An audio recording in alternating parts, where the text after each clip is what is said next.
नमस्कार, मैं कैसे हो आप सब। आई होप आप सब अच्छे होंगे। सो गाइस, आज हम पढ़ने वाले हैं class 12 maths chapter number 13 probability की एक्सरसाइज 13.3 का question number 11 and question number 1 to 10 हमने पिछली वाली वीडियोस के अंदर कवर कर लिए हैं। अगर आपने वो वीडियोस नहीं देखी तो आप मेरे चैनल की प्लेलिस्ट में जाके चेकआउट कर सकते हो। तो अभी के लिए स्टार्ट करते हैं क्वेश्चन नंबर 11 को। तो क्वेश्चन नंबर 11 हमें गिवन है a manufacturer has a 3 machines operator A, B and C. The first operator produce 1% defective item, whereas the other machine B and C produce 5% and 7% defective item. A is on the job for 50% of the time, B on the job for 30% of the time, C on the job for 20% of the time. If defective item is produced, what is the probability it produced by A? तो question में हमें क्या given है कि 3 machine से A, B and C। जो first machine है वो 1% डिफेक्टिव आइटम प्रोड्यूस करती है, जो B मशीन है वो 5% प्रोड्यूस करती है, जो C मशीन है वो 7% डिफेक्टिव आइटम प्रोड्यूस करती है। और जो A है हमारी वो 50% ऑफ द टाइम जॉब करती है, मतलब 50% काम वो करती है, और जो B मशीन है वो 30% काम करती है, एंड जो C मशीन है वो 20% काम करती है। तो हमें बोला गया है कि एक डिफेक्टिव प्रोडक्ट जो है बन गया है ना, एक डिफेक्टिव आइटम जो प्रोड्यूस हुआ है। तो हमें प्रोबेबिलिटी निकालनी है कि जो ये डिफेक्टिव आइटम है ये मशीन ए ने प्रोड्यूस किया है। तो इसके लिए हम यूज़ करेंगे बेस थ्योरम, और मुझे लगता है तुम्हें बेस थ्योरम का पता चल गया होगा कि बेस थ्योरम हम किस जगह पे किस क्वेश्चन में यूज़ करते हैं। अगर नहीं पता चला है तो तुम मेरी एक वीडियो देख लेना, जिसके अंदर मैंने तुम्हें बताया था कि हम क्वेश्चन को कैसे जो है डिफाइन कर सकते हैं, कि उसमें कौन सी थ्योरम कौन सा फॉर्मूला यूज़ होगा। तो वो वीडियो अगर तुमने नहीं देखी तो तुम मेरी प्लेलिस्ट में जाके चेकआउट कर सकते हो। तो वैसे मैं अभी यहाँ पे बता देती हूँ कि जो बेस थ्योरम होती है वो हम वहाँ पे यूज़ करते हैं जहाँ पे हमें पता हो कि जो इवेंट है वो हो चुका है और हमें प्रोबेबिलिटी बतानी है कि वो इवेंट इसकी वजह से हुआ है। जैसे कि यहाँ पर एक डिफेक्टिव आइटम प्रोड्यूस हो चुका है और हमें प्रोबेबिलिटी बतानी है कि वो डिफेक्टिव आइटम मशीन ए ने प्रोड्यूस किया है। तो इस केस में हम क्या यूज करेंगे, बेस थ्योरम यूज करेंगे। तभी के लिए स्टार्ट करते हैं फटाफट से क्वेश्चन नंबर 11 को। तो क्वेश्चन नंबर 11 को स्टार्ट करने के लिए हम क्या करेंगे, पहले तो हम लेट करेंगे। तो यहाँ पर हम कुछ इवेंट सेलेक्ट करेंगे। जैसे मैंने E1 इवेंट लेट किया, time taken bye A for the job. यहाँ पर क्या हो रहा है, यहाँ पर टाइम के बारे में बात हो रही थी इस जगह पे। तो हमने क्या रिलेट कर लिया कि time taken bye A for the job, की जो मशीन ए है वो जो टाइम लेती है जॉब के अंदर वो हमने टाइम लिख लिया। अब हम लिखेंगे time taken by machine B for the job, ठीक है। और E3 इवेंट हम लेट करेंगे time taken by machine C for the job, ठीक है। अब हम एक इवेंट लेट करेंगे ए इवेंट मैंने लेट किया डिफेक्टिव आइटम्स। अब हम क्या करेंगे, एक एक करके इनकी प्रोबेबिलिटीज फाइंड करेंगे। जैसे कि अगर हम निकालें प्रोबेबिलिटी ऑफ E1, तो जो मशीन ए है वो कितना टाइम लेती है जॉब के लिए, 50% टाइम लेती है। तो प्रोबेबिलिटी ऑफ E1 क्या हो जाएगी 50, और परसेंट को हम क्या लिख सकते हैं 100। तो प्रोबेबिलिटी ऑफ E1 आ गई हमारे पास में 50/100। और जो बी मशीन है वो कितना टाइम लेती है, मतलब अगर हम निकालें प्रोबेबिलिटी ऑफ E2, तो बी मशीन हमारी लेती है 30% ऑफ टाइम, तो 30/100 हो जाएगा। अगर हम प्रोबेबिलिटी ऑफ E3 निकालेंगे तो मशीन सी कितना टाइम लेती है, मशीन सी लेती है 20% ऑफ टाइम, तो 20/100 हो जाएगा। तो प्रोबेबिलिटी ऑफ E1 आ गई, प्रोबेबिलिटी ऑफ E2 आ गया, प्रोबेबिलिटी ऑफ E3 आ गया, है ना। अब अगर हम निकालें probability of A by E1, कि जो हमारी मशीन ए है वो जो टाइम लेती है जॉब के लिए उसमें वो कितना डिफेक्टिव आइटम प्रोड्यूस करती है। तो जो हमारी मशीन ए है वो 1% डिफेक्टिव आइटम प्रोड्यूस करती है। तो 1% को क्या लिख सकते हैं हम, 1/100 लिख सकते हैं ना।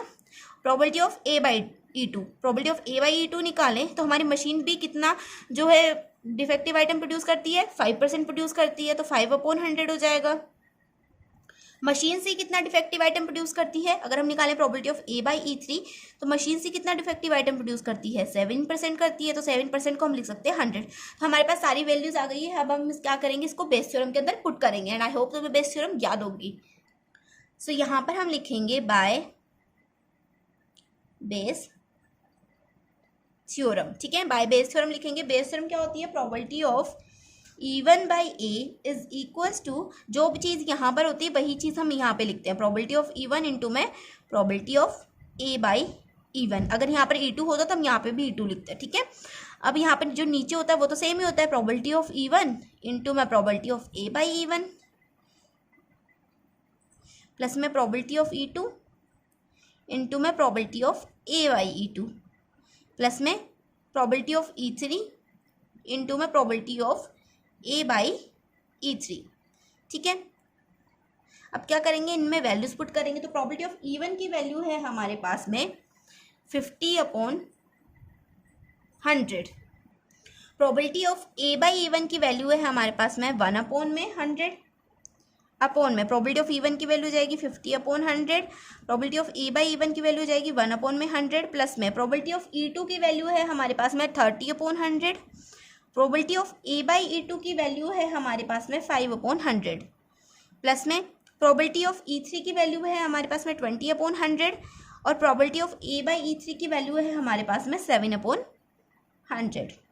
अब क्या करेंगे, इनको सॉल्व करेंगे एंड हमारा आंसर आ जाएगा 50 × 1 हो जाएगा 50 अपॉन में 100 × 100, 100 × 100 हो जाएगा 10,000, यहाँ पे लिख देंगे 10,000 अपॉन में 50 × 1 हो जाएगा 50, 100 × 100 10,000 प्लस में 30 × में 5 3 15 हो जाएगा 150 अपॉन में 100 × 100 वही हो जाएगा 10,000 प्लस में 20 × 7, 20 × 7 कितना होगा, 20 × 7 हो जाएगा 140, 140 अपॉन में 100 × 100 हो जाएगा 10,000, यहाँ पे लिख दो 10,000। अब क्या करेंगे, नीचे एलसीएम लेंगे, ऊपर की चीज़ जो है एज इट इज़ रहेगी, तो यहाँ पर मैं लिख रही हूँ 50 अपॉन में 10,000 अपॉन में एलसीएम लोगे तो एलसीएम में क्या आएगा, एलसीएम में 10,000 आएगा यार, और यहाँ पे 50 प्लस में 150 हो जाएगा 200, 200 प्लस में 140, 200 प्लस 140 कितना होगा 340 होगा, है ना। और यहाँ पर हम 10,000 से ये 10,000 कैंसिल कर सकते हैं, यहाँ पर 10 से ये 10 कैंसिल, तो हमारे पास क्या बचेगा, हमारे पास आ जाएगा 5/34 और यही हो जाएगा हमारा क्वेश्चन नंबर 11 का आंसर। अब हम देखेंगे क्वेश्चन नंबर 12। तो अब क्वेश्चन नंबर 12 को देखते हैं एंड क्वेश्चन नंबर 12 को देखने से पहले एक इंपॉर्टेंट बात, इस क्वेश्चन को तुम ध्यान से समझना और आराम से समझना, ठीक है। स्किप बिल्कुल भी मत करना वीडियो को, अगर तुम स्किप करने वाले हो तो मैं पहले बता रही हूँ, पहले वार्न कर दूँ, तुम्हें स्किप मत करना, क्योंकि थोड़ा सा जो है ट्रिकी सा क्वेश्चन है, बहुत से बच्चों को डिफिकल्टीज होती है क्वेश्चन को समझने में, ठीक है।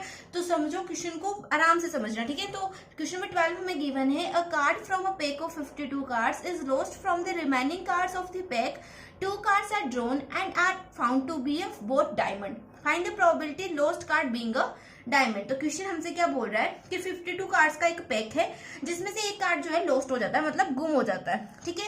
तो उस कार्ड के गुम होने के बाद में हम क्या करते हैं, उस जो कार्ड का पैक होता है 52 कार्ड में से एक कार्ड लॉस्ट हो गया, एक कार्ड गुम हो गया, तो हमारे पास कितने कार्ड्स बचे, 51 कार्ड्स बचे। तो 51 कार्ड्स में से हम 2 कार्ड्स को चूज करते हैं, ठीक है, रैंडमली हम निकालते हैं 2 कार्ड्स को, और ये बता रहा है क्वेश्चन में कि वो जो 2 कार्ड्स हमने निकाले हैं वो क्या है, डायमंड के कार्ड्स हैं। तो हमें प्रोबेबिलिटी बतानी है कि जो लॉस्ट कार्ड था, जो गुमा हुआ कार्ड था, वो भी क्या था, डायमंड का था, ठीक है। तो चलो पहले क्या करेंगे, पहले हम इवेंट्स को लेट करेंगे। लेट E1 इवेंट में लेट करूंगी लॉस्ट कार्ड इज डायमंड, कि जो लॉस्ट कार्ड है वो क्या था, डायमंड का कार्ड था। E2 इवेंट हम लेट करेंगे lost card is not diamond, कि जो लॉस्ट कार्ड था वो डायमंड का नहीं था। ये 2 इवेंट्स मैंने लेट किए। अब हम एक ए इवेंट लेट करेंगे, 2 कार्ड्स ड्रॉन। इसका मतलब है कि हमने क्या किया, 2 कार्ड्स को निकाला है, ठीक है। तो यहां तक समझ में आ गया। अब हम क्या करेंगे, इनकी प्रोबेबिलिटीज फाइंड करेंगे। तो अगर मैं निकालूं प्रोबेबिलिटी ऑफ E1, तो प्रोबेबिलिटी ऑफ E1 मतलब लॉस्ट कार्ड इज डायमंड, की जो लॉस्ट कार्ड था वो क्या था, डायमंड था। इसकी प्रोबेबिलिटी अगर हम निकालें तो इसकी प्रोबेबिलिटी क्या होगी। अब मुझे बताओ कि जो 52 कार्ड्स का पैक होता है उसके अंदर कितने डायमंड के कार्ड्स होते हैं, उसके अंदर होते हैं 13 डायमंड्स के कार्ड, है ना। तो टोटल कार्ड्स कितने हैं, 13 है, मतलब डायमंड्स के कार्ड की हमें निकालनी है, नहीं कि जो लॉस्ट कार्ड था वो डायमंड का था। तो 13 अपॉन में टोटल कार्ड्स कितने हैं, 52, है ना। तो प्रोबेबिलिटी ऑफ E1 आ गई हमारे पास में 13/52। अगर हम निकालें probability of E2, probability of E2 मतलब lost card is not diamond, के जो लॉस्ट कार्ड था वो डायमंड का नहीं था, इसकी हमें प्रोबेबिलिटी बतानी है। तो डायमंड के कार्ड्स कितने हैं, 13 है, टोटल कार्ड्स कितने हैं, 52 है। तो 52 में से अगर हम 13 कार्ड्स निकालेंगे तो बाकी के बचे हुए कार्ड्स हमारे पास आ जाएंगे। तो 52 में से 13 जाएंगे तो बचेंगे 39। तो मतलब जो लॉस्ट कार्ड डायमंड का नहीं है उसकी प्रोबेबिलिटी हो जाएगी 39 अपॉन में टोटल कार्ड्स कितने हैं, 52 है, 39 अपॉन में 52। प्रोबेबिलिटी ऑफ E2 भी आ गई। अब हम क्या करेंगे, probability of A by E1 निकालेंगे।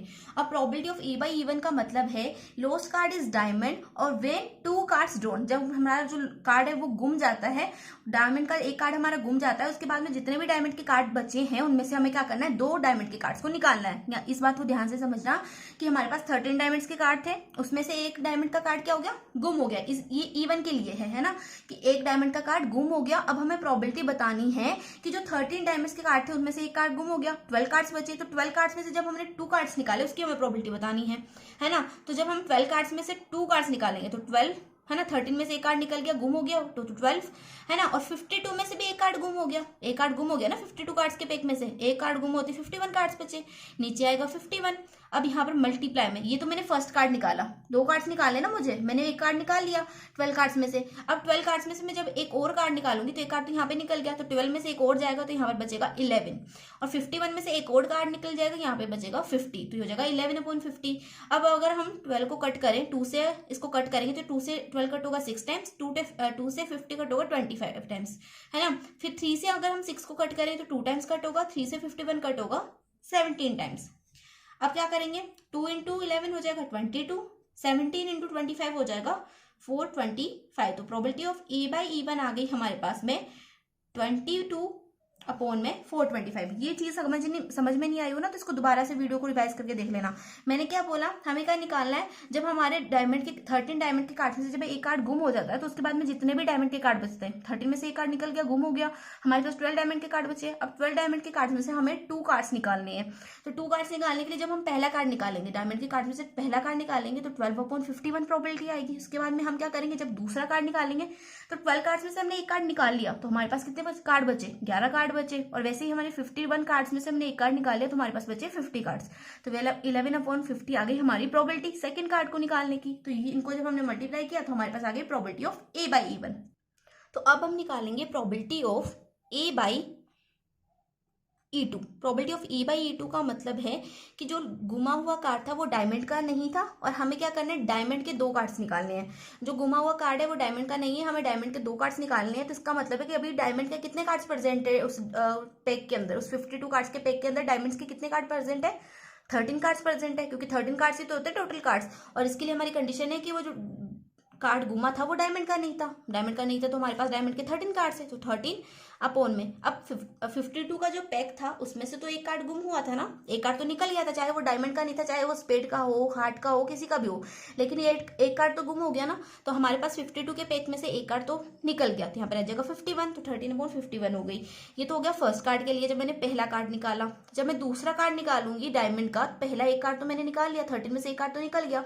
अब हमारे पास बचेगा 12 कार्ड्स है ना, 12 कार्ड्स में से हम एक कार्ड निकालेंगे, 12/51 में से भी एक कार्ड निकल गया, तो हमारे पास यहाँ पे आ जाएगा 50, 12/50 आ गया, है ना। अब 2 से हम 12 को कट करेंगे, 6 टाइम्स कट होगा, 2 से 50 कट होगा 25 टाइम्स, फिर 3 से 6 कट होगा 2 टाइम्स, 3 से 51 कट होगा 17 टाइम्स। जब इसको सॉल्व करेंगे तो प्रोबेबिलिटी ऑफ A/E2 आ जाएगी हमारे पास में 13 इंटू में 2, 13 इंटू 2 हो जाएगा 26 अपॉन में 17 इंटू में 25, 17 इंटू 25 हो जाएगा 425। तो प्रोबेबिलिटी ऑफ E/E2 भी आ गई, प्रोबेबिलिटी ऑफ A/E1 भी आ गई, probability of E1, probability of E2 भी आ गई। अब हम क्या करेंगे, बेस थ्योरम यूज करेंगे। तो यहाँ पे लिखेंगे बाय बेस थ्योरम। तो बेस थ्योरम क्या होती है हमारी, probability of E1/A is equal to probability of E1 into में प्रोबेबिलिटी ऑफ A/E1 अपॉन में प्रोबेबिलिटी ऑफ E1 इंटू में प्रोबेबिलिटी ऑफ A/E1 प्लस में प्रोबेबिलिटी ऑफ E2 इंटू में प्रोबेबिलिटी ऑफ A/E2। अब क्या करेंगे, नॉर्मली इसमें वैल्यूज पुट करेंगे। तो प्रोबेबिलिटी ऑफ E1 की वैल्यू है हमारे पास में 13 अपॉन में 52, प्रोबेबिलिटी ऑफ A/E1 की वैल्यू है हमारे पास में 22 अपॉन में 425 अपॉन में प्रोबेबिलिटी ऑफ E1 की वैल्यू 13 अपॉन में 52, प्रोबेबिलिटी ऑफ A/E1 की वैल्यू 22 अपॉन में 425 प्लस में प्रोबेबिलिटी ऑफ E2 की वैल्यू क्या है 39/52 है, इंटू में प्रोबेबिलिटी ऑफ A/E2 की वैल्यू क्या है 26 अपॉन में 425 है। अब क्या करेंगे, नॉर्मली इनको सॉल्व करेंगे और हमारा आंसर आ जाएगा। क्या करेंगे, देखो 13 से 13 कटेगा 1 टाइम, 13 से 52 कटेगा 4 टाइम्स, ठीक है। 2 से 4 कटा 2 टाइम्स, 2 से 22 कटा 11 टाइम्स, ठीक है। यहाँ पर भी ऐसे ही कट होगा, 13 कट होगा 1 टाइम, 13 से 52 कट होगा 4 टाइम, 2 से 4 कट होगा 2 टाइम्स और 2 से 22 कट होगा 11 टाइम्स। फिर यहाँ पर हम क्या करेंगे, 13 से 39 को कट करेंगे 3 टाइम्स, 13 से 52 को कट करेंगे 4 टाइम्स, ठीक है। फिर 2 से 4 को कट करेंगे 2 टाइम्स, 2 से 26 को कट करेंगे 13 टाइम्स। अब क्या करेंगे, इनको सॉल्व करके लिख दो। तो 1 इंटू 11 हो जाएगा 11 अपॉन में 2 इंटू में 425, 2 इंटू 425 कितना होगा 2 5 जा 10 सिंपल, 2 2 जा 4 एंड 5, 4 2 जा 8, 8 एंड 1 9, 950 हो जाएगा अपॉन में यहाँ पर भी क्या होगा 11 अपॉन में 950 प्लस में 13 इंटू 3, 13 इंटू 3 कितना होगा 39, यहाँ पे लिख दो 39 एंड 2 इंटू 425 कितना हो जाएगा 2 इंटू 425 हो जाएगा 950, ठीक है, इज इक्वल हो जाएगा 11 अपॉन में 950 अपॉन में यहाँ पर एलसीएम में 950 आएगा है ना, 11 प्लस में 39, 9 एंड 1 0, 3 एंड 1 4 एंड 5, ओके, 950 से 950 कैंसिल, हमारे पास आंसर क्या आ जाएगा 11 अपॉन में 50। तो यहाँ पर हमारा जो क्वेश्चन नंबर 12 है वो भी कंप्लीटली सॉल्व होता है। एंड इसी के साथ हम इस वीडियो को भी एंड करते हैं। वीडियो अच्छी लगी तो वीडियो को लाइक कर देना एंड आई होप तुम्हें अच्छे से जो है समझ में आया होगा, मेरा जो पूरा एक्सप्लेनेशन था वो अच्छे से क्लियर हो गया होगा। तो मिलते हैं नेक्स्ट वीडियो में जब हम क्वेश्चन नंबर 13 एंड 14 को सॉल्व करेंगे। तो तब तक के लिए बाय बाय, टेक केयर।